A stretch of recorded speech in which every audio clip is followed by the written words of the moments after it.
But even as the economy becomes radically conscious, the politicization of every issue is making leading by principle increasingly difficult for those wanting to do more than just make a profit.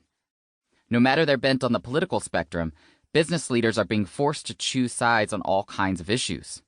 Neutrality as an option is fading as consumers and often employees and shareholders demand answers to social issues from company leadership. If there is an Overton window for what we have considered acceptable business conversation, similar to the range of what we have considered mainstream political conversation, it is shifting as the internet breaks down silos between our personal and professional lives. Not only does it feel more imperative than ever to run a socially conscious company and to live a socially conscious life, but the need to communicate about that imperative, to morally perform in the global social media theater, also seems increasingly paramount in an environment where not communicating might as well mean not existing. Because we've been given the most powerful digital megaphones in history in the form of our personal devices, a decision to not use those megaphones to speak out about an issue can be seen as a vote for the status quo. The new digital media environment has created a new kind of moral hazard for company leaders who now have to battle with perception and reputation on 1,000 fronts. But actual moral leadership, not just communicating well about social issues, remains difficult. I believe more difficult than we as consumers understand. The complexity of trying to operate at the intersection of business and social good is illustrated by how many separate conversations are happening with many different frameworks. Organizing structures like B corporations and L3Cs, low-profit limited liability companies. Accounting and financial frameworks like triple bottom line and ESG, environmental, social, and governance. And networks like conscious capitalism and Kindred.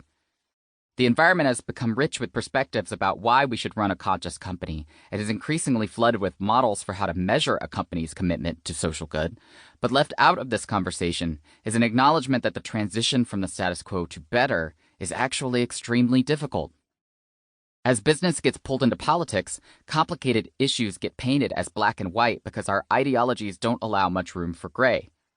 But businesses operate in complex environments, with every decision creating cascading effects both for the company's profitability and the communities in which the companies operate. We expect company leaders to operate with perfect moral clarity and are quick to call them out when we believe they are making decisions for the sake of profit alone.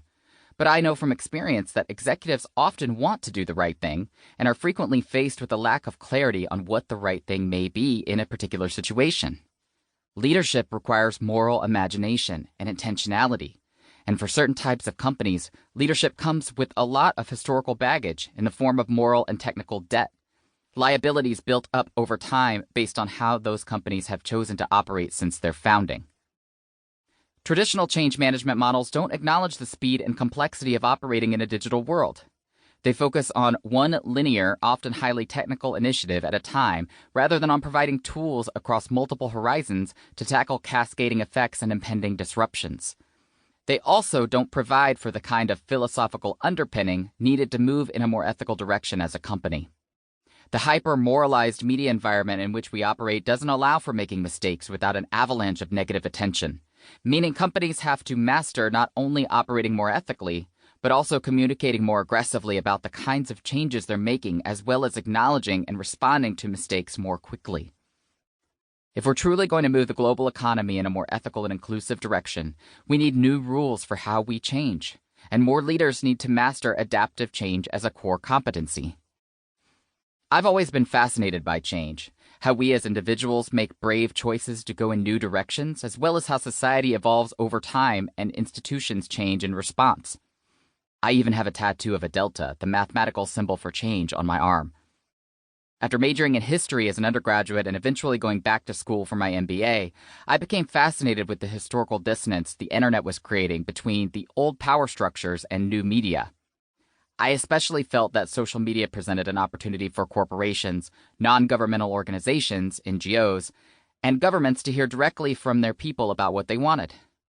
Throughout my career working for global consulting firms, communications agencies, startups, and nonprofits, and as a political organizer for President Barack Obama, that dissonance continued to force change in all areas of society, not always for the better, even as old institutions dragged their bureaucratic feet.